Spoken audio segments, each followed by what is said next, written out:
Hello बच्चों, स्वागत है आपका गवर्नमेंट एग्जाम्स अड्डा में। बच्चों, मॉर्निंग में हमने एक वीडियो अपलोड की थी कि सीबीएसई से सुप्रीम कोर्ट ने कंपार्टमेंट एग्ज़ाम के बारे में क्या कहा है और आपको, आपके गार्जियंस को रिप्रेजेंटेशन कहाँ भेजना है, रिप्रेजेंटेशन में क्या लिखना है, ताकि आपकी बात एटलीस्ट सीबीएसई तक पुरजोर तरीके से पहुँचे और वो आपकी बात मानने को विवश हो जाए। देखो बच्चों, मैं हूँ एक शिक्षक और मेरा काम है आपको सूचना देना, आपको सही रास्ता बताना। अब उस वीडियो पे बहुत सारे लोगों के अच्छे कमेंट आए, कुछ लोगों को अच्छी बात नहीं लगी, कुछ लोगों ने कहा सर आप पहले कहते थे कंपार्टमेंट एग्ज़ाम होगा, आप कह रहे हो नहीं होगा। तो मैंने तो ये कहा ही नहीं है कि नहीं होगा। मैंने कहा है कि सुप्रीम कोर्ट ने कहा है रिप्रेजेंटेशन भेजने को, और वो रिप्रेजेंटेशन आपको भी भेजना चाहिए। मैंने ये बात इसलिए भी कही है ताकि आपको भी रिप्रेजेंटेशन भेजने का मौका मिला है तो आप इसका उपयोग कर लें, ताकि जब बात ज़्यादा पुरजोर तरीके से पहुंचेगी, ज़्यादा लोगों के द्वारा पहुंचेगी तो वो बात सुनी जाएगी, उसमें दम होती है। अब बहुत से बच्चों का कहना है कि सर आप पाला बदल रहे हो। तो बच्चों, मैं पाला क्या बदल रहा हूँ? अरे जब सीबीएसई ने कहा कि मुझे कंपार्टमेंट एग्ज़ाम करवाना है तो मैंने भी बता दिया कि भैया सीबीएसई कंपार्टमेंट एग्ज़ाम करवाएगी। जब उसने ये कहा कि हमारी नोटिस आ जाएगी 10 तक, तो हमने बता दिया कि नोटिस आ जाएगी। अब सीबीएसई ये कह दे कि मैं एग्ज़ाम नहीं करवाऊंगा तो मैं करवा दूंगा एग्ज़ाम। मैं तो करवा नहीं रहा, ना तो मैं सीबीएसई का हेड हूँ, ना मेरी सीबीएसई में चलती है। मैंने आपको हमेशा वो बातें बताई हैं जो सीबीएसई के अंदर थी, जो सीबीएसई की प्लानिंग थी। एज ए टीचर हमारे भी स्कूल में कई बच्चे कंपार्टमेंट एग्ज़ाम के हैं। अब मैं अगर अपना मत बताऊं कि एग्ज़ाम नहीं होगा, कैंसिल हो जाएगा, मुझे भी पता है कोरोना की कंडीशन वर्स होती जा रही है, दिनों दिन ख़राब होती जा रही है और एग्ज़ाम करवा पाना संभव नहीं है। लेकिन संभव नहीं है इस आधार पर मैं बता दूं एग्ज़ाम नहीं होगा। अरे पता नहीं कौन सा तरीका सीबीएसई ढूंढ ले आपको एग्ज़ाम करवाने का, और एग्ज़ाम अगर हो गया तब फिर क्या करोगे बच्चों? अभी सुप्रीम कोर्ट तक बात पहुँची है तो सुप्रीम कोर्ट ने मामला रिफ़र कर दिया कि मेरे से मत कहो, अभी जो संस्था है सीबीएसई है उससे जाकर के कहो, रिप्रेजेंटेशन दो, अपनी बात वहाँ रखो। एजेंसी वो है नोडल एजेंसी, उससे बात करो। अब सीबीएसई आपकी बात माने ना माने इस पे तो मेरा कोई अधिकार नहीं है। सुप्रीम कोर्ट ने कहा आपको रिप्रेजेंटेशन भेजना है तो मैंने सही बता दिया कि रिप्रेजेंटेशन कैसे भेजो, क्या लिखना है। मैं नहीं चाहता कि आपको कुछ किसी प्रकार की दिक्कत हो, कोरोना हो, किसी तरीके से आप परेशान हो। मैं आपको यहाँ न्यूज़ देने आता हूँ।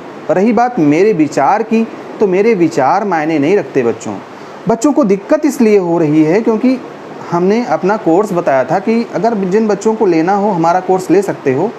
उनको लग रहा है कि मैं कंपार्टमेंट एग्ज़ाम करवाना इसलिए चाह रहा हूँ क्योंकि मैं कोर्स बेच रहा हूँ। बच्चों, तुमको नहीं पता है कि मैं कोर्स बेच नहीं रहा हूँ। मैंने इन्फॉर्म किया था कि हम ऐसी सुविधाएँ दे रहे हैं, जिसको लेना हो ले, नहीं लेना है तब भी हम अपडेट करेंगे। जो सूचनाएं होंगी, जितना गाइडेंस होगा, हम यहाँ यूट्यूब पर आपको बताएंगे।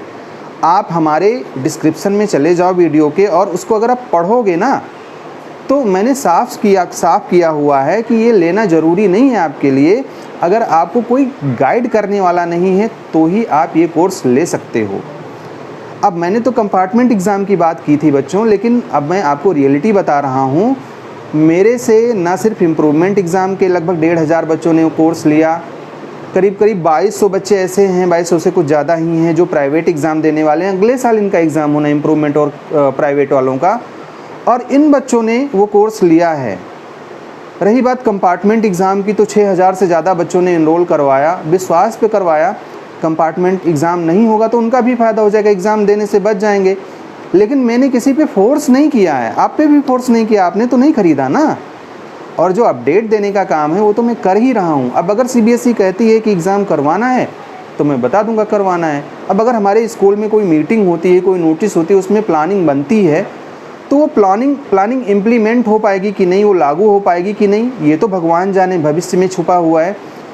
तो सीबीएसई की प्लानिंग थी कि 10 तक वो नोटिस देंगे, सितंबर लास्ट में एग्ज़ाम करवाएंगे, ये उनकी प्लानिंग है। और इस प्लानिंग से हमने आपको रूबरू करवा दिया कि भैया ये प्लानिंग है और सीबीएसई ये सोच रही है, ये करवा रही है। अब अगर मैं आपको ये बताता कि ये नहीं करवा पाएगी, मत पढ़ो, तो ये आपके साथ छलावा होता। अभी भी मैं आपको कह रहा हूँ कि एग्ज़ाम कैंसिल नहीं हुआ है, आपको रिप्रेजेंटेशन भेजना है। सीबीएसई डिसाइड करेगी कि आपके बात में दम है या नहीं दम है। अगर आपकी बात दमदार तरीके से पहुंची तो उसको मानना पड़ेगा, और इसीलिए हमने कहा था कि रिप्रेजेंटेशन ढंग से तैयार करिएगा, कुछ पॉइंट वाइज तैयार करिएगा ताकि आपकी बात वहाँ पे सुन ली जाए। ऐसा ना हो कि वो रिजेक्ट कर दें देखते ही कि इनकी बात तो ऐसे ही है कि मैं पढ़ नहीं पा रहा हूँ, डिप्रेशन में हूँ, ये वो, तो ये सारी बातें वहाँ नहीं सुनी जाएंगी। कुछ वैलिड रीज़न दीजिए। डिप्रेशन में जाना आपकी पर्सनल दिक्कत है, पर्सनल मजबूरी है। डिप्रेशन में जाने का कारण बताइए कि कुछ परिस्थितियां ऐसी हैं जिसमें एग्जाम संभव नहीं है। डाउटनेट पर होगा अब आपके सभी मैथ्स, फिजिक्स, केमिस्ट्री और बायोलॉजी डाउट्स का सफाया। बस अपने क्वेश्चन की फोटो खींचे, क्रॉप करें और सबमिट करें। 3 सेकंड के अंदर पाए उसका वीडियो सॉल्यूशन। क्लास 6 से क्लास 12 एवं नीट, IIT, JEE मेंस और एडवांस लेवल तक आज ही डाउनलोड करें Doubtnut app. Link video description में। डाउट हो तो डाउट नेट करो है, और अगर एग्जाम होगा तो हमको इतना बड़ा खतरा है, ये बातें आपको बतानी है वहाँ। तो मेरा काम ये है कि जो पॉजिटिव हो रहा है उसकी भी, निगेटिव हो रहा है उसकी भी, सारी चीज़ें मैं आपको सही तरीके से बताऊं। अब आपको वो बुरी लग रही हैं तो इसका फ़र्क मेरे ऊपर नहीं पड़ता, क्योंकि मुझे स्कूल से सैलरी मिलती है, कोचिंग में बच्चे पढ़ने आते हैं, ऑनलाइन कोर्सेज हमारी हैं। ये जो कंपार्टमेंट वाला कोर्स है बच्चों, सिर्फ ये कोर्स नहीं है, 4-5 और कोर्सेज चलती हैं, 2-3 किताबें हमने लिखी हुई हैं, तो उससे पैसा मिलता है। तो क्या आपको क्या लगता है सिर्फ यूट्यूब से पैसा मिल रहा है? अरे नहीं बच्चों, ऐसा नहीं है। मैं आपको सूचना देने के लिए आया हूँ। अब अगर आज सुप्रीम कोर्ट कह देगा कि कल से एग्ज़ाम कैंसिल, तो मैं वो भी नोटिस आपको दूंगा।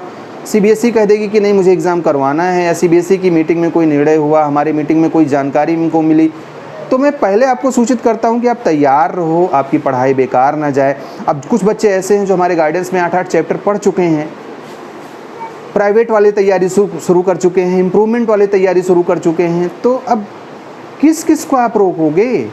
तो ऐसा नहीं है। कोर्स बेचने की वजह से मैंने ऐसा नहीं कहा। मैंने ऐसा कहा क्योंकि CBSE की नोटिस आई थी कि कंपार्टमेंट की नोटिस जल्द आएगी। हमने पहले आपको ये इन्फॉर्म किया। दोबारा जो वेबिनार में बात हुई वो हमने आपको बताया। अब बहुत से लोगों को लगता है कि वेबिनार में कुछ हुआ ही नहीं, तो NPSC की ऑफिशियल वेबसाइट पे ऐसा नहीं है। तो बच्चों, जिन्होंने इस वेबिनार में पार्टिसिपेट किया था उन्हीं में से किसी एक ने हमको लिस्ट भेजी थी, और वो कोई ऐसे वैसे व्यक्ति नहीं हैं, एक बहुत बड़ी नोडल एजेंसी के अध्यक्ष हैं, प्रेसिडेंट हैं, और उनमें मादा रखते हैं। तो उनके माध्यम से बात आई थी, और बात कहाँ आई थी, किस तरीके से आई थी, वो सारी चीज़ें मैं आपसे शेयर नहीं कर सकता। अब वो आपको सूचना लेनी है। मैंने सिर्फ कंपार्टमेंट एग्ज़ाम की तो बात की नहीं थी। हमने बताया था कि अगले साल जो बच्चे ये जान रहे हैं कि हमारा एग्ज़ाम लेट होगा, बोर्ड डिले होगा, तो वो ऐसा नहीं हो रहा है। CBSE उसी टाइम पे करवाने की सोच रही ताकि एग्ज़ाम्स डिले ना हो, मतलब एडमिशन डिले ना हो अगले सत्र का। हमने रजिस्ट्रेशन के बारे में बताया था, हमने सैम्पल पेपर के बारे में बताया था, लेकिन आपने क्या पकड़ा? आपने पकड़ा सिर्फ कंपार्टमेंट एग्ज़ाम। तो मेरा काम जो था बच्चों की इन्फॉर्मेशन मैंने दे दिया कि हाँ, इतनी चीज़ों के बारे में CBSE ये सोच रही है। अब अगर आपको ये लगता है कि CBSE ऐसा नहीं सोच रही है, तो वो लेटर है ना, आप उसकी स्क्रीनशॉट लो और NPSC को मेल कर लो कि ये ऐसा ऐसा है, क्या आपको ये लगता है कि ये सही है? तो NPSC कोई ना कोई रिप्लाई दे ही देगा।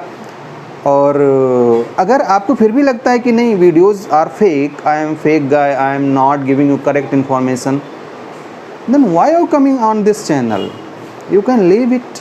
बहुत सारे लोग हैं, इतने उतने क्लासेस वाले हैं, 2 दिन के बच्चे हैं, उन्होंने भी चैनल खोल लिया है, गाली दे रहे हैं मुझे पर्सनल। 1-2 लोगों ने तो कहा मैं गोली मार दूंगा। अरे भाई, मार दोगे गोली? अरे यार, हद है। तो किसको किसको गोली मारोगे? जो सूचना सही है वो आपको मिल रही है, और फिर गोली मारने का ही अगर है तो अभी अपना कैरियर बना लो ना।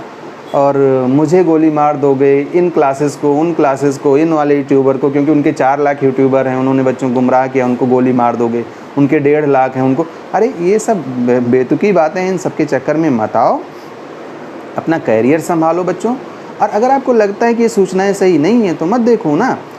रही बात, मैं बता दूं, जिन लोगों ने पर्सनल तरीके से गालियां दी हैं, अगर बच्चों आप बच्चे हो तो फिर हमारी तरफ से आप पे कोई कंप्लेन नहीं है, क्योंकि अभी आपके अंदर उतनी क्षमता नहीं है सोचने समझने की कि आपका कैरियर पर इसका क्या प्रभाव पड़ेगा। अगर आप यूट्यूबर हो, कोई यूट्यूब चैनल चलाते हो, निगेटिव कमेंट कर रहे हो या गाली दे रहे हो, और जिस दिन ये पता चल गया, ये सारे स्क्रीनशॉट संभाल के रखे गए हैं। Cyber crime information technology IT act जो है उसके अंतर्गत बस एक स्क्रीनशॉट पे आपके खिलाफ़ मुकदमा दर्ज हो जाएगा, और जो कुछ भी आप कर रहे हो पर्सनल लेवल पे जा कर के वो सारी चीज़ें आपकी निकल जाएंगी। तो बस मैं सलाह दे रहा हूँ कि पर्सनल मत होइए। आपको किसी चीज़ पे कमेंट लगता है कि करना ज़रूरी है तो बस अपनी लिमिट का ख्याल रखिए। आप टीचर हैं तो टीचर बन के रहिए, स्टूडेंट हैं तो स्टूडेंट बन के रहिए। हमारी सूचनाएं आपको सही नहीं लगती तो मत देखो। कोई जब ज़ोर ज़बरदस्ती नहीं है कि आप इसको देखो, आप इसको सही मानो। कुछ लोगों ने कहा कि सर आपकी वजह से बच्चे डिप्रेशन में चले गए। मैं आपको सच बता दूं ना कि मेरे महीने में अगर मैं गिन लूं बच्चों तो कुल मिलाकर के 14 या 15 मतलब 20 वीडियोस नहीं होते होंगे। अगर आप अदर यूट्यूबर्स को गिन लो जो बड़े बड़े हैं या छोटे भी बड़े हैं, जो भी हैं, महीने में 60 से 80 वीडियोस के करीब आती हैं। अभी हमने एक लोग के बारे में पता करवाया था, एक बड़े यूट्यूबर चैनल हैं, 4.5 लाख के आसपास में उनके सब्सक्राइबर्स हैं। उनकी पिछले महीने में जब आपका रिज़ल्ट निकलने वाला था 93 वीडियोस आई हैं एक महीने में, और घूम घूम के वही बातें उन्होंने कही हैं। उल्टा सीधा एक ही टॉपिक पे 20 बार वीडियोस बनाई। आपने तो उनकी वीडियोस खूब देखी ना, लंबी चौड़ी वीडियोस देखी। तो मैं क्या निगेटिविटी फैला रहा हूँ? दिक्कत तो उन्होंने आपको दी है ना कि बस आपके मन में ठूस ठूस के भर दिया कि भैया ग्रेस मार्क्स से आप पास हो जाओगे। आपके मन में भर दिया कि सभी बच्चे पास हो जाएंगे। आपके मन में भर दिया कि हिडन मॉडरेशन पॉलिसी लग रही है। आपके मन में भर दिया कि आप मेरा चैनल सब्सक्राइब कर लोगे तो पास हो जाओगे। और खूब बाहें फैला फैला करके आपने उनकी वीडियोज़ देखी, कमेंट किया, लाइक किया। अब जब ऐसा नहीं हुआ तो डिप्रेशन में तो आपको जाना ही जाना है। मैंने आपको सही न्यूज़ दी है, हजम नहीं हुआ या अच्छा नहीं लगा तो उसके लिए मैं क्या कर सकता हूँ? अब जो बच्चा मेरे स्कूल में सही नहीं करेगा, जो सही से नहीं पढ़ेगा, क्या हम बताएंगे कि बहुत अच्छे बेटे, बहुत अच्छे, कैरी ऑन यही करते रहो? नहीं ना। तो जो भी सच होगा मैं वो आपके सामने रखूँगा। अगर आपको ऐसा लगता है कि उमानाथ पांडे सर आपको सही न्यूज़ नहीं दे रहे हैं तो अभी अनसब्सक्राइब का ऑप्शन है, वो कर दीजिए। और जो हमारी नोटिफिकेशन बेल है उसको फिर से प्रेस करके अनसब्सक्राइब कर दीजिए और ब्लॉक कर दीजिए हमको यूट्यूब पर ना। क्यों देख रहे हो हमारी वीडियोस को? बहुत सारे ऑप्शन हैं और आपकी वजह से बेटा हम यहाँ तक पहुँचे हैं। आपने वीडियोस को देखा है, आपने प्यार दिया है, तो मैं आपको इतनी गलत इन्फॉर्मेशन कैसे दे सकता हूँ जिसका कोई आधार ना हो। और रही बात आपकी गालियाँ देने की, तो जब पिछली बार हमने बताया था कि CBSE एग्ज़ाम का प्रैक्टिकल नहीं होगा तभी बहुत से बच्चों की गालियाँ पड़ी थी। आज वो बात सच साबित हुई, लेकिन उसको सच साबित होने में लगा 7 महीने का टाइम। जब आपका रिज़ल्ट आया तब आपको ये बात पता चली, लेकिन उन 7 महीनों में हमने गालियाँ खाई। फिर भी जो बात सही थी वो तो सही थी ना। लेकिन फिर से एक बात, as a guardian, as a teacher, as a guide, I would like to tell you, please don't go on personal level.